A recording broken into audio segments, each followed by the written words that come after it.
Hey everybody, welcome back. It's Isaac, baby.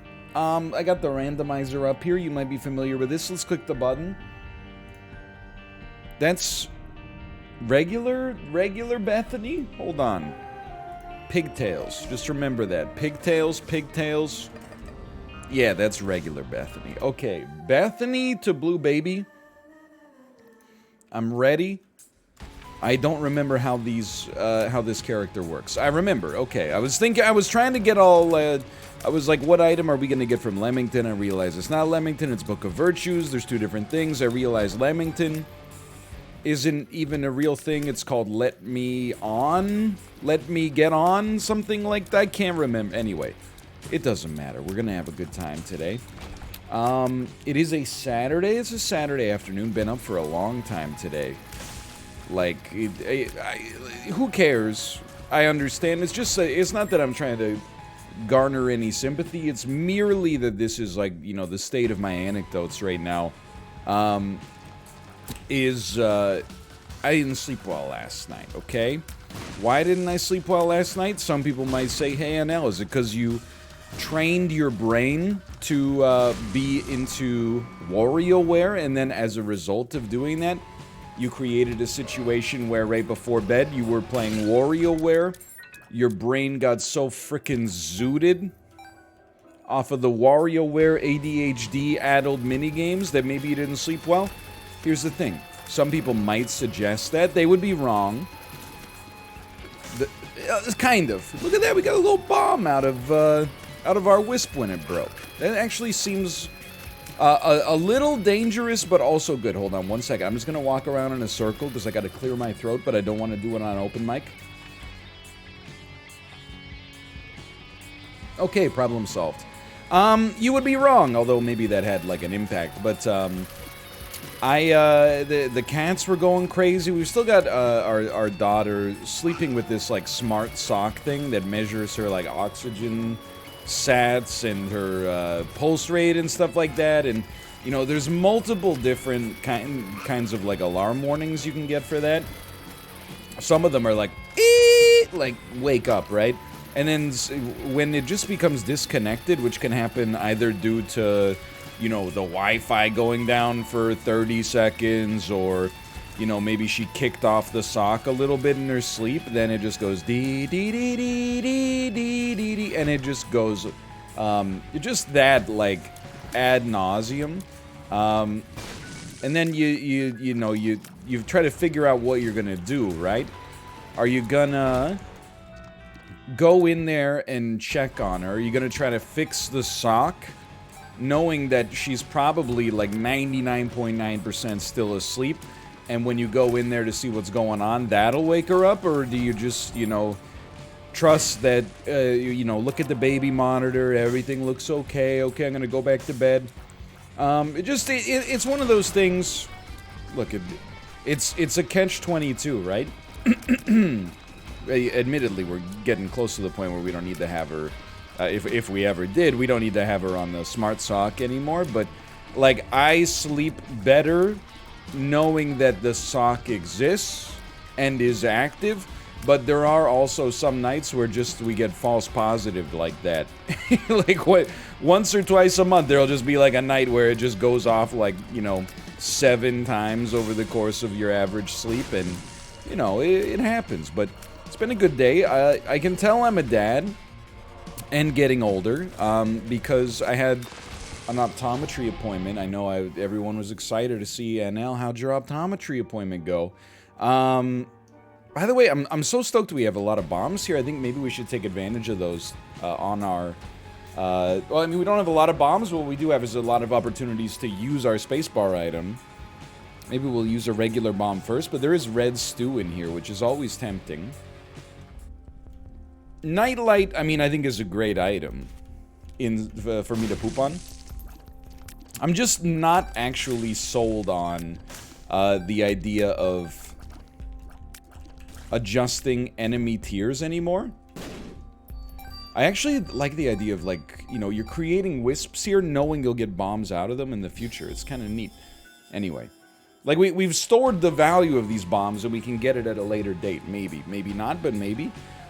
let's just get the heck out of here for now. The optometrist that I went to, she was really good. This is like the most robust eye exam I've ever had. I mean, she had me turn my head and cough. Just kidding. It's like a joke about getting examined for testicular cancer. Those jokes used to, they'd light up the room back at the, I don't know, I was trying to come up. Back at the Railtown Cafe in 1976, you wouldn't even believe that joke would bring the house down. Anyway, but no, it was a really good eye exam, but I had to, I'm happy that it deals with the angel. I forgot this is how this goes. This is some good stuff. This is some good stuff right here. Would you look at that? I forgot what I was talking about a second ago, but I'm happy that I'm at a point where I feel no longer like as a teenager. Maybe you might find yourself in a bit of a situation where maybe you're self-conscious about how bad your eyes are. You're like, you know, all my classmates have 20/20 vision. I'm over here like I can't read the chalkboard. We weren't using your dang old smart boards back then. It was way back in the day.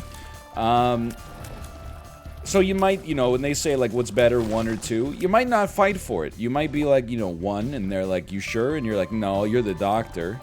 Now, like, I had to fight for some of this, and I'm happy I did. I'm not saying that the doctor was trying to, you know, screw me on it. All I'm trying to say is that, you know, sometimes she was like, what's better, 1 or 2? I'd think about it for a second, and I'd be like, 1. And then she would be like, by a little bit, like it felt like she was trying to incept me a little bit to think that it was merely a little bit better, and I went, nah. Very transformative sometimes was the verbiage that I used in particular. And as a result, she gave me like a little preview of what my new glasses prescription would look like. To my eyes, obviously, not the frames, because that's more of a...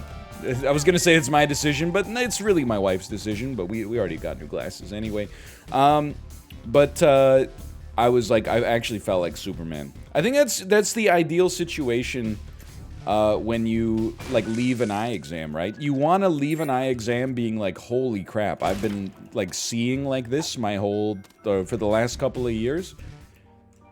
So anyway, yeah, I'm not a candidate for LASIK yet. My eyes are still getting worse. And I've gone... We're now past the point... It kind of looks like a double-tinted rock in there, but you know what? Maybe not. We're past the point where, like, you know, when I was younger, optometrists almost used to, like, be... they'd, like... I don't know what word I'm using here, or trying to use. They would be a little bit more gentle, like, about the way... that my eyes were. They would be like, you know, you don't have the strongest eyes, blah blah blah. You know, they would be very delicate in their verbiage. Nowadays, they're like, you have a very strong prescription. Like, you need to see. Sometimes I do. I shouldn't say I take offense necessarily, but they, you know, if you go into the doctor, and this has happened to me, you go into the doctor, and the doctor's like, hey, you should lose like 20 pounds. You're like, okay, I know, but also, like, that's completely within my control. Well, for the most part, I suppose. I mean, they could also control it at the other end by making pizza good for you, but I guess that doesn't appear like it's likely to happen at any point in the near future, so, thank you. And a good joke, +2. I'm sure there's some +2s there. Thank you for the +2s. Just remember, Red Stew, like, it's gone. It's not gonna last forever. We don't expect it to. It's fine. But at least that's within my control. Like, I kind of felt like my eye doctor was... She's like, you know, your eyes are, like, not that good. And I'm like, what do you want me to say? It's not like I've been just... Well, I guess I do stare at a computer monitor a lot, but I paid for the extra blue light filter in the glasses, so that shouldn't... If anything, it should hurt the monitor. You should see the other guy. Good one? Good. Thank you, thank you. No, I'm happy with my existing battery, for sure. There we have... We should be making wisps at, like, every opportunity. Just, you know, they become bombs later, which is highly advantageous. And then with AAA battery, like, I think we get 1 per wave, right? Still, like, not doing super well on damage. I mean, like, our only damage upgrade came from the stew, which in hindsight was not an amazing pickup, but did allow us to make a lot of progress early, so I'm never going to be, like, upset about it. But having all these bomb wisps, they shoot a little bit, but then when they explode, they do some damage too. Plus, we get to use one free Mr. Mega per room, which is kind of sick. But yeah, it was a good eye exam. I had a good time. That's what passes for socialization. You know, when you have basically a 1-year-old child. I was like, you know, it felt like I was. What's a famous nightclub? The Roxbury? It felt like I was going to the Roxbury. I was like, I can't believe it. I'm going to get my eyes tested. I haven't had me time in forever. And then, you know, it's the puffs of air, man. That's the worst part. And then, like, because of COVID, they gotta use, like, alcohol-based sanitizer wipes, and now the alcohol vapor is, like, getting into your eyes, and you're trying to hold your eye open so they can puff the air in and see what the pressure's like, and then, you know, you're squinting, and they're like, yeah, I know, a lot of people struggle with this one, and I'm like, I don't struggle with this one, it's just that the alcohol vapor from the alcohol wipe is making my eye dry out like you did, like I did a shot of tequila in the opposite way. What's the opposite way? It's when you, I would never advocate for this, just for the record, just before we get started here. You normally, I can't remember, it's been a long time, it's a vestige of an earlier stage in my life, right? When you take a shot of tequila, they usually give you like salt and lime as well. And then you lick the salt, shoot the tequila, and then suck on the lime, I think. Hey, lucky me.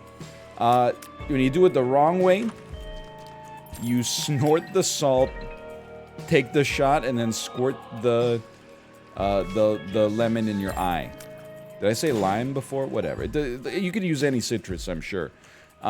Maybe not grapefruit, but why would anyone ever do this? I don't know, man. You're just bored, right? Like, it's just everybody's just searching for dopamine in their own unique way, I suppose. That's all I got. That was my day, basically. I also, I will admit, I did have a Subway sandwich. And I gotta say, I want to work with the Subway Corporation just to, like... And I'm not the most switched on when it comes to, like, modernized, you know, marketing or something like that, but there's just some stuff where I just find myself being like, you need some help here, okay? And I'm happy to help. For example, when I made my order on the Subway app, I got an email that said, "We've received your order, hope you're hungry." And I was just like, I am. That's why I ordered a sandwich. Like, that's, you don't need to hope I'm hungry. You just, we hold these truths to be self-evident, right? Maybe I'm needlessly being a little bit ridiculous about it. It's been suggested. I'm merely saying, like, you know, you have an opportunity when you send that order confirmation to write something that's not so stupid. Okay, too far. I apologize, too far. And that's pretty much my day so far. It's been a low-key, relaxed kind of day. I continue my meager obsession with Warioware. I say meager because when you're an influencer like this, you know, your actions are always spotlighted. You're held to a higher degree of scrutiny. Last year, around this time, I got into 90 Day Fiancé. I would watch, like, an episode a week, and for the next, I don't know, 12 months, full stop, I was getting, let's not use the word harassed, because that has ramifications, but, just constantly, like, anytime I said, I don't really have time to do that, people, oh, you don't have time to do that, but you have time once a week to watch an episode of 90 Day Fiancé? He's constantly talking about, you just gotta realize that whatever you talk about is always gonna seem like you're, like, insanely involved with it, okay? So that's, when I say I'm obsessed with Warioware, I think about it Now and then. I don't think about it all the time, like the lead singer of Yola Tengo used to think about you all the time. Now he don't think about you all the time, but all of a sudden, there you are. Oh, the damage is done. You know what I mean? No? Okay. Well, anyway, if you had taste and you in 1997 you bought the album I Can Hear the Heart Beating as One, then you would understand that. And then you wouldn't be as ashamed of your words and your deeds. Regardless, what was I talking about? Oh, yeah. I think about WarioWare now and then, but I only play, like, outside of the stream, at least, close to zero. But I've been having a lot of fun with it. I realized as well that I've become a caricature of myself, where, like, my favorite game in recent memory, within the past couple of months, for sure, is basically... a game with absolutely no story whatsoever, or at least a story you have no reason to really care about. And instead, literally, it just distills games down to their most base elements, and it's like, jump! And then you're like, what? And then something comes at you when you press the A button, and you're like, I did it! But, yeah, it's a fun time. Playing more Slay the Spire as well. I'm at the point in Slay the Spire on Switch where every run that I do ends in a rage quit. Because I'm on Ascension 20, and usually the first floor is no problem. Second floor, oftentimes, that big jerk boss with his sword gets me. He pops out of his, like, when he purges his debuffs, he'll do, like, 90 damage in a single hit. I just find myself, it's like 11:30 p.m., I'm sitting in bed playing it on my Switch, and I'm like... You know what? Screw you. My time's too valuable to interface with. I just put it on the nightstand and go to sleep. I don't even, like, let him kill me. And then the next night, I'm like, I could really go for a Slay the Spire run right now. And I turn it on, and I go, what the heck? Instant death. I'm not gonna reroll this run, by the way. Well, on the other hand, though... The thing is, I really like what we've got going on here with the Mr. Mega synergy. However, I can't deny nothing else is really, like, schmacking right now. You know what I mean? Everything else that we got going on is not that spectacular. We could always get a better spacebar item, but it is really fun to have this spacebar item. Don't break my wisps. Only I break my wisps. Nobody makes me bleed my own blood. Nobody. I mean, look at this. We're going to get so many bombs out of... And now we got battery, baby. Hold on. I got some Discord messages here. Okay, just checking. Just checking. All right. Moving on. Why not? With all of our wisps, do these interact in the way that I would assume that they do? I don't think so. But that's okay. But anyway, it's been a good day. I'm having a good time. Always like a Saturday, of course. Of the weekend days, I mean, Saturdays is so full of, like, hope and promise.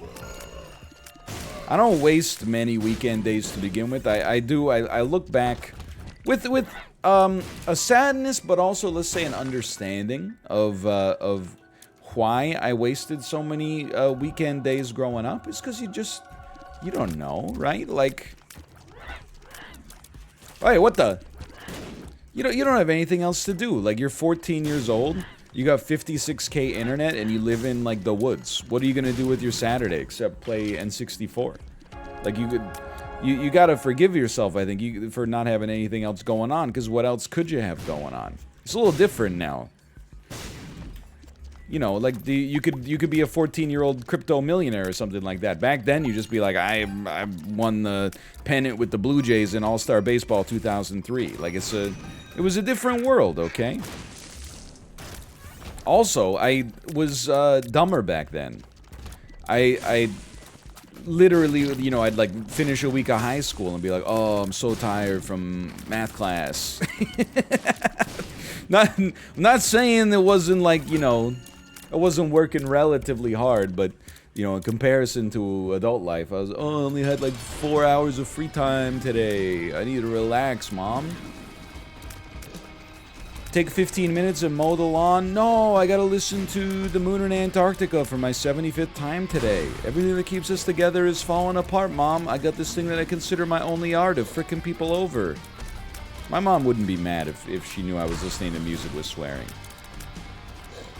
My parents were like, they formed a great model for me as a parent, I think, as well. They were always concerned, but not in a good faith manner. They were never like, oh, we're worried that you're, you know, playing Dungeons and Dragons and that's gonna like turn you into a, well, I don't even, I was gonna say a Satanist, but then, you know, I don't think that Satanism isn't, from watching that one documentary on Netflix, I don't know if I feel comfortable saying Satanism is like the worship of the devil instead of rather like a club that is trying to minimize religious influence in the United States in particular. But anyway, they were never like that. Like, they never thought games were like a huge corrupting influence. But I do remember as a youngster, I wanted to buy Diablo. Well, I wanted to buy Diablo 2, okay? A lot of my friends had Diablo 2. I wanted to get Diablo 2 as well. My mom saw some footage of it and was like, are you insane? This is like photorealistic gore. Little did she know the Act 1 boss actually, you know, pops one of her breasts out. But, or both of them? I can't remember. Gotta check my screenshots folder. She definitely, okay, my bad on this one. She was like, this is too violent. But she did also like that I was so interested in getting Diablo 2 that I actually made like a little paper budget for myself. And I'm not gonna say that I was grinding hard for that money, right? Like, I got an allowance. It's not like it, you know, the money just, I was working in the, you know, the coal mine or something like that to pull it out. But I was like, here's my allowance, you know, the game costs probably like 90 bucks Canadian. Here's how much money, like, I have in my bank book right now. So, as long as I save, like, this much money, maybe I pick up some extra chores, and I was, like, I approximated a timeline for it and stuff like that. I was like, this is when I'll be able to afford Diablo 2. And then, and I'm sure this didn't bring my mom pleasure, because she probably enjoyed that I was, you know, learning about the household finances. And exercising some self-control and some drive, but she was like, you can't get Diablo 2, it's simply too violent. So, I waited until she went on a trip for work, and then my dad took me to the mall, and I just bought Diablo 1, because it was like 15 bucks. I bought it at the mall. And then when my mom came back, she's like, how'd you get that? And I was like, oh, I got it with Dad. And then she was just kind of like, okay. And then once we'd opened that floodgate, she was like, you might as well get Diablo 2 then if you want it so bad. And that's my story of how that happened. So I think that in some situations, a parent would have ripped the game out of their kid's hands. And I feel for the kid in that case, you know? You can't choose who your parents are. I honestly got really lucky. And it serves as a great, I mean, if anything, I have said this before, I would never, like, backseat parent my parents. The only thing I would say is, I think they had somewhat difficult childhoods, and then, as a result, they took pride in me having, like, the easiest childhood of all time, which led to me being in university and being like, I've never done a chore in my life. And I've gotten it took a decade to work myself out from under that relative untidiness, and my wife would probably say I'm still there, but we got there eventually. I'm tidier than I've ever been in my life, that's for sure. But sometimes people ask, like, you know, how are you gonna handle, like, you know, when your daughter wants to play video games, or maybe she wants to watch, like, a violent TV show or something like that. It might surprise you. I'm definitely not, we're going blue, baby. This run's a little stinky, by the way. Mostly because we can't hold spirit hearts, but, I'm definitely not one of those people who's like, you know, anything goes. I think as long as you teach them early the difference between, you know, fantasy and reality, you could have them watching, you know, The Irishman or something like that when they're 10 years old. I'm like, are you crazy? That movie's boring as hell. She's gonna, what's the word? What's the opposite of disown? She's gonna disown herself. You made me watch this 4-hour-long movie with a guy from Dirty Grandpa. But I'm also not like, you know, under no circumstances should you ever, you know, experience this piece of art that I believe has like a morally corrupting influence. You gotta have some trust, right? I guess my worldview is that all children should have the ability to have that childhood experience of feeling the thrill of sneaking a piece of media in that your parents probably wouldn't want you watching. You know, going over to your grandparents' house, grandma falls asleep on the couch, you flip to Comedy Central. What the? Look at that. Tears up! You get to what? It just hits a little different when you're not only watching something that you're not supposed to watch, but like, you're watching something you want to see, but also you know that your parents wouldn't want you watching it. That is like... It enhances every single piece of media, I think, at least. So if anything... Oh, come on, man. Come on, dude. Look at this garbage. I don't know, maybe with Breath of Life we could get infinite wisps. And by maybe, I mean definitely, but... I wouldn't want to do my child or my children the disservice of taking away that childhood right to sneak one by mom and dad and be like, hey, guess what? I watched John Carpenter's Ghosts of Mars when you weren't looking. That being said, I was also like a huge mama's boy. I know I've been down this road many times as well, but I truly did believe in those commercials that were like, a scary movie could kill you. Like, if a movie was that scary, like, you could have a heart attack and die as a healthy 13-year-old, right? You know, I'm not even worried about that, but let's just keep this, let's keep this Queen of Hearts. Makes it very difficult to lose. It's not a bad run, necessarily, it's just kind of weird. Like, I wouldn't feel comfortable being like, this is a train wreck. Like, our timing is actually pretty good. I guess what I would say is that if we weren't able to use bombs... Yikes, that was close. If we weren't able to use bombs, like, once per room, this would be a much different situation. Similarly, I'm also, like, super happy that we have, Outbreak or Contagion or whatever. It's one of those movies. You know, to get some AoE damage done to these enemies early is nice. The horse pill into a Tears upgrade, dream come true. If we could just get like one more bomb synergy so I could stop being so bad. Like that, we love that. Hello. Hello. Hello, would you like to pop up? Thank you. Yeah, maybe this run's actually, like, kind of good. I don't mind losing our wisps, either, because we usually capture, like, a little extra value out of them. Now, I would love...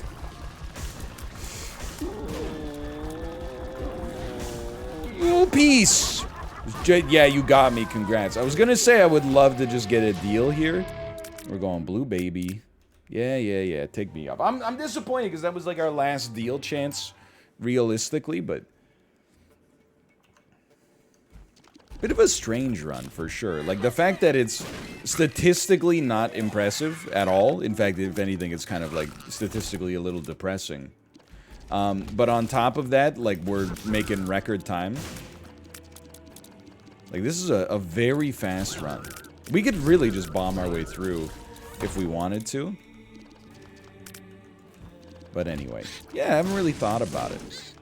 I do think, and these are all, like, pet theories, right? This is not anything I have data for. I'm sure that, you know, there is that idea, like, if you go back in the... You will find yourself thinking this, by the way, and I'm well on my journey here. At some point, your identity will switch from being part of a generation that's, like, the youngest generation on planet Earth to have independent thought, to being... maybe the second youngest generation on planet Earth. I know that it's hard from a narcissistic standpoint to perceive of this, and I don't say that as an insult to you, rather as, you know, I've been there. But there was a time, I swear to you, where millennials were not old. And it wasn't even that long ago. I mean, it's long for you because if you're like 17, you know, it's been like 10 years. So you're like, wow, yeah, but nobody was paying attention to stuff in 2014. What are you talking about? Yeah, in 2014, don't you know that's, even back then, that was the past, Grandpa? Anyway, long story short, you will find yourself, and you're not gonna believe this, but I promise you it's true. You will find yourself thinking, man, what the heck is the next generation doing? I wouldn't do it that way. No matter what. I know you're like, I'm not gonna be like that. Oh, really? So, like, you look at 6-year-old kids right now and you're like, they're full of good ideas? Come on. Don't kid yourself just because you have this identity within yourself that you're trying to preserve here. They're picking their nose and eating it, okay? But if you look at, like, you know, anecdotal, you know, graffiti back into ancient Rome and stuff like that, you know, there's, or not even graffiti, but, like, literally, like, writing, like, books and stuff like that, there's, you know, a general sentiment throughout history that, like, what, our generation figured it out, but the next generation didn't get there. That, like, the generation that's coming up in 1935 BC is gonna screw this whole human civilization thing up. Obviously, well, you know what, we do have to prove that that's false first before we just act like it is, but you'll find yourself thinking that. I think it's a natural yet naive part of life. I don't want to be necessarily perceived as that guy. I don't really necessarily want to be perceived at all, except in, like, a monetizable context like this. Or, like, if you see me at the grocery store. But, which could happen. I'm there quite frequently. Which one? Yes. But I don't want to be perceived as the guy who's just like, oh, kids these days with their TikToks and their blah blah blahs. Because if anything, believe it or not, I think I'm a little less boomer than my average peer.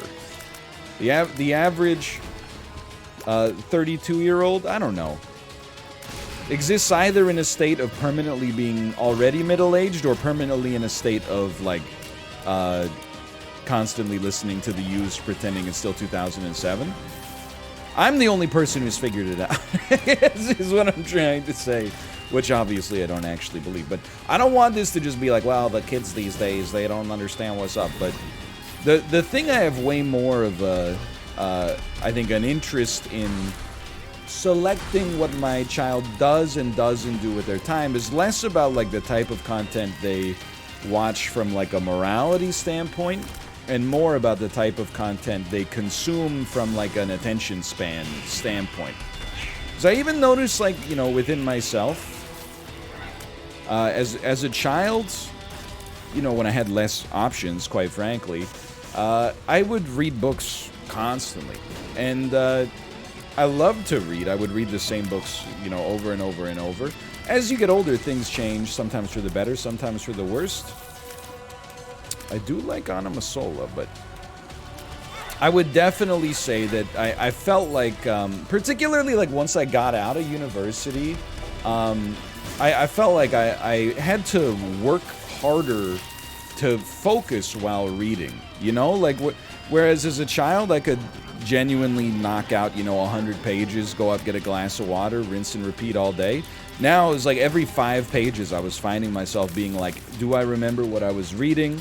I have to, like, you know, go back and read the pages. Every few, like, seconds almost, like, check in on yourself and be like, am I still following this, or am I just looking at the page?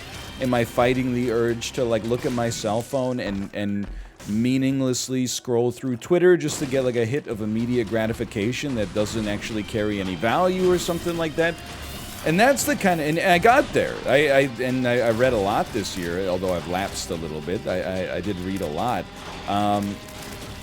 And I feel like I'm kind of back in the groove on that. But I worry, well, worry is not the word. I wonder if, you know, growing up, again, with that immediate gratification being so easy, if that doesn't have, like, an impact on your ability to focus, maybe, and your attention span. But I'm also not a cognitive scientist, you know, psychologist, neurologist, etc., etc. So I'm not necessarily suggesting that it does have a negative impact, just that, you know, Hey, here's the thing. You're allowed to have hunches.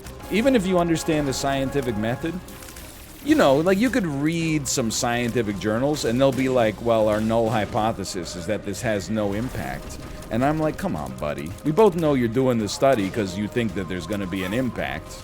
Otherwise, you wouldn't have gotten that $16.75 in grant money the government so generously gave you. Anyway, somehow we made it. Thanks for watching. I hope you enjoyed it. If you did, click the like button. It helps out a great deal. Of course, subscribe if you want to see more in the future. For now, thanks for watching, and I will see you next time. See ya!